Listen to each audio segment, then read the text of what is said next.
Welcome to my program. Here's where I'd like to talk to you about how you can create a positive energy in your life, how to raise your vibration, to draw in the things to you that you are desiring in your life, to help create more positive energy in your relationships, more harmony, and greater energy around all the things that you do. So I have a list of a few things that I want to talk to you about that I would suggest might be good things for you to start to put into practice as good habits. Some of this may sound very elementary, but I want you to really consider, as I tell you what these points are, I want you to really consider how they can create an impact. The first one I want to talk to you about is choosing love over fear. Now, you've heard that saying before. If you're watching any kind of videos or taking any courses or reading any books these days, often it is demonstrated that there's only fear or love. Where I want to draw your attention to this is when we come from a place of fear, regardless of what other name we might attach to that emotion, that really drags our vibration down. We tend to feel less energetic in terms of physical energy to be able to get through our day. We have less enthusiasm. We just sort of end up on that flat line. When we come from a place of love, almost the most basic things in life can feel really energizing and exciting, even though they may just be your everyday things. So tuning into whether you're coming from a place of love or fear, that's really where I want you to start to do in terms of really becoming aware of what your own energetic feel is and what kind of energy are you emitting out into the world. I also want to draw your attention to gratitude. Again, something you probably already have had mentioned to you, but it is amazing what can happen when we change our perception to a place of gratitude. And gratitude not just for the big exciting things that happen in our lives, but gratitude for the simplest, most basic needs being met. As we start to cultivate that sense of gratitude, it comes back to you tenfold. And the blessing is it opens up that flow. You become a greater blessing to other people, and other people then want to also bless you. Coming into an awareness about joy. Now, joy is something that is a little higher than happiness. Happiness can sometimes be fleeting, and it can be related to that external stimulus that we're looking for.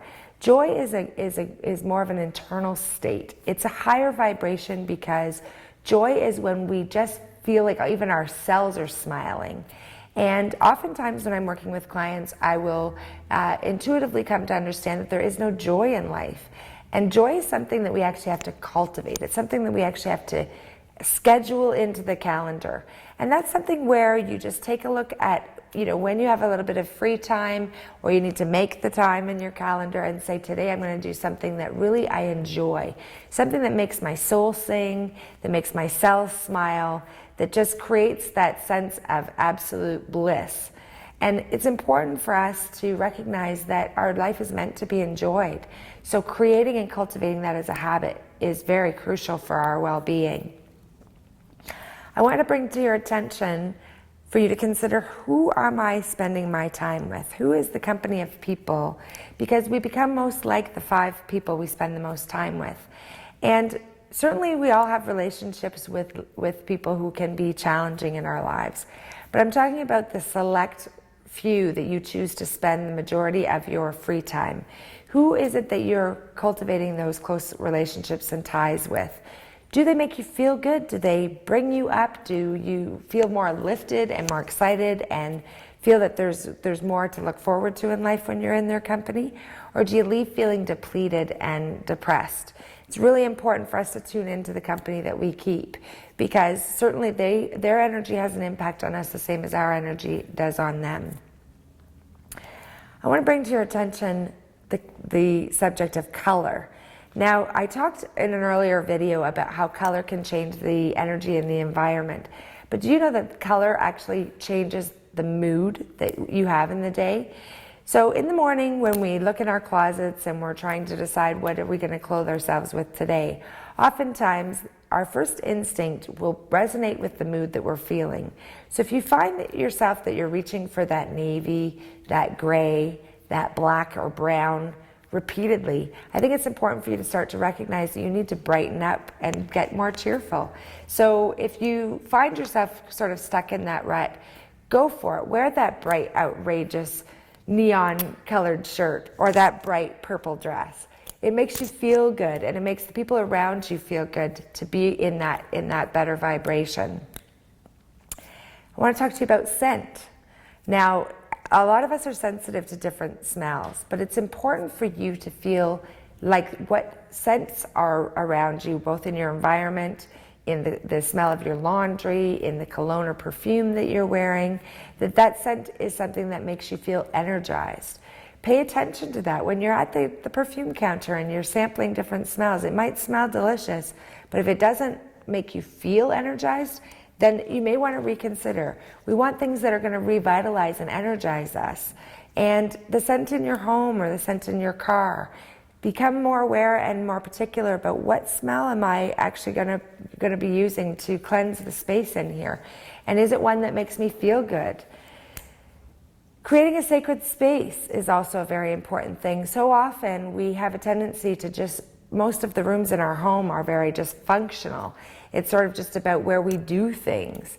And I think it's important for us to recognize we need a sacred space. We need a space, even if it's only a part of a room, that is our sacred space. That's a space for us to go and connect with ourselves. Maybe it's a bench seat in the front window where you can curl up and read a good book in the sunshine.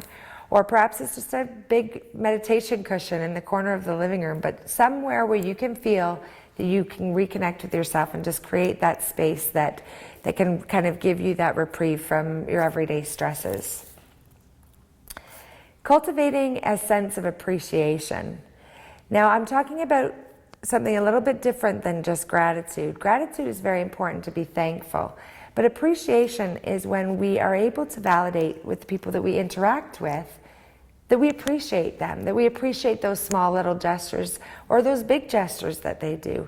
Having a sense of appreciation that when that person is driving in traffic that's cut you off, that perhaps you just have an appreciation that maybe they're having a more stressful day, or maybe they have an urgent need to be somewhere on time, and maybe their child's sick at home and that's why they're running late.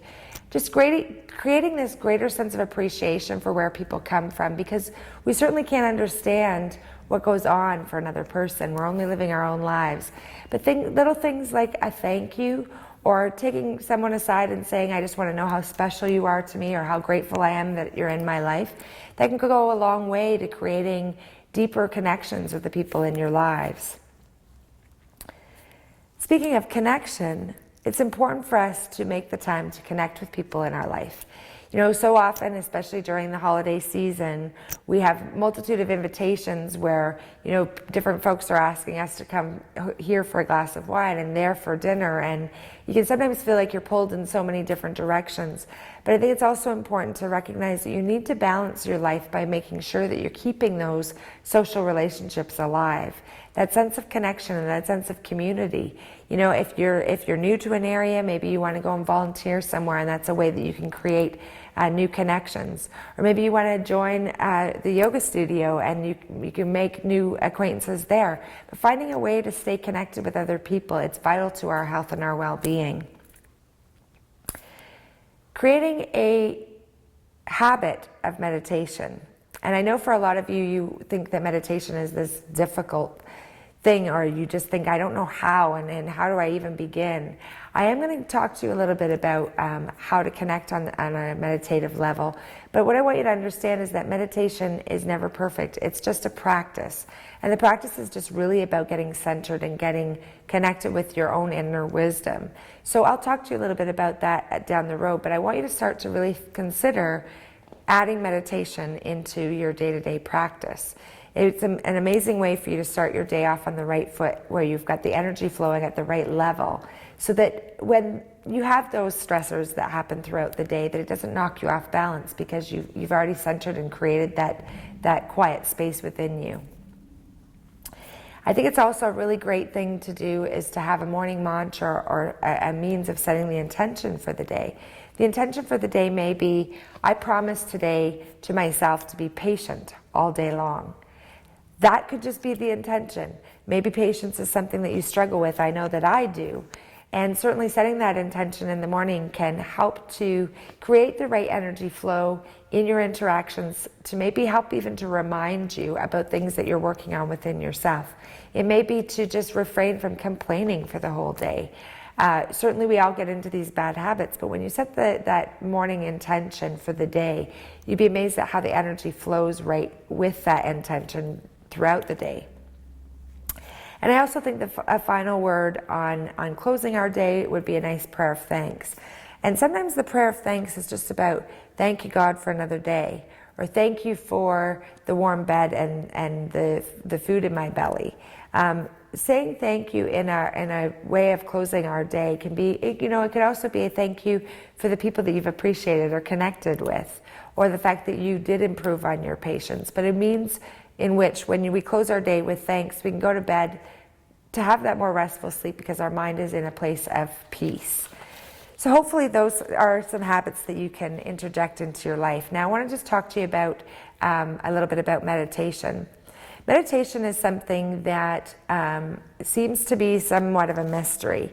And for some people, to learn how to meditate, they may need some guidance. So I often will refer folks to start out with maybe YouTube and find yourself a guided meditation, maybe 5 to 7 minutes long, with a voice that is soothing to you. That may be a way for you to get started. But perhaps if that's maybe not where you want to begin, perhaps it's just about creating that time in your day, taking 5 minutes, sitting down comfortably, getting your eyes closed, centering yourself, and connecting just with the quiet in your mind. And it's called a practice because it's never perfect. Our thoughts are automatic. Those thoughts continue to flow. What meditation is trying to help you to do is to bring into your awareness what that thought pattern is, what those thoughts are. Because so often our thoughts on a subconscious level are sabotaging us day after day after day. And when we don't have an awareness, we can't make a change. So starting to bring meditation into your day-to-day life will be really helpful. When you do the meditation time, be comfortable. If that's because you need to be in your pajamas to be comfortable, certainly you don't want to be wearing clothing that doesn't feel right. We want to be able to just say, this is my sacred time, my reserved time. Get really comfortable and just allow yourself to just be in that space. When your body is happy, your mind is happy, and then that also will lead for your spirit to be happy. So coming into this with a positive attitude, the right intention, that really what you're trying to do is just reset that connection with that internal GPS, as I refer to it, that divine intelligence within ourselves that can give us guidance throughout the day. Become aware of your body. Become aware of where you find tension. Where do you hold your stress? Where in your body can you let go just a little bit more? That's another thing that can be really helpful in that space of meditation. Becoming aware of your thoughts does not mean that suddenly you have thought control. It means allowing that thought to come up and sometimes just recognizing that, hey, I had a thought that wasn't very helpful.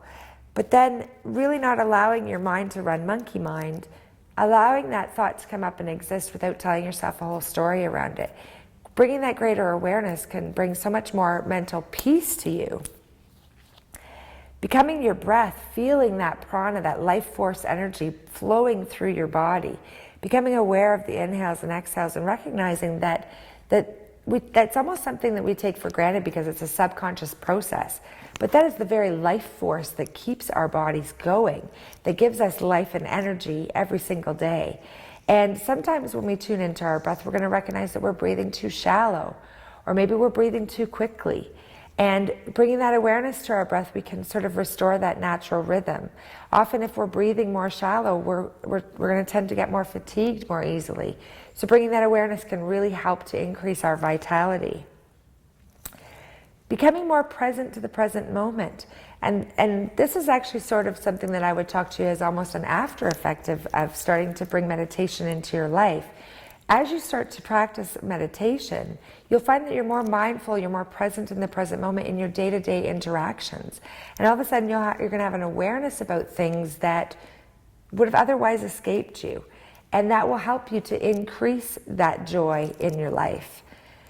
Resisting the urge. So when we're in meditation, oftentimes in the back of our mind somewhere, it's like, I have to make that phone call, I forgot to send that email.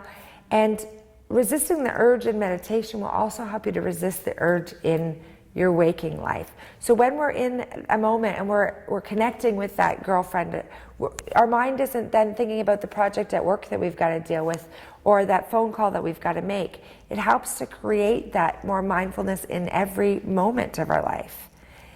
And also to be intentional. When we set the intention of the meditation, we can help to learn to take that intention out into our day-to-day interactions in the world.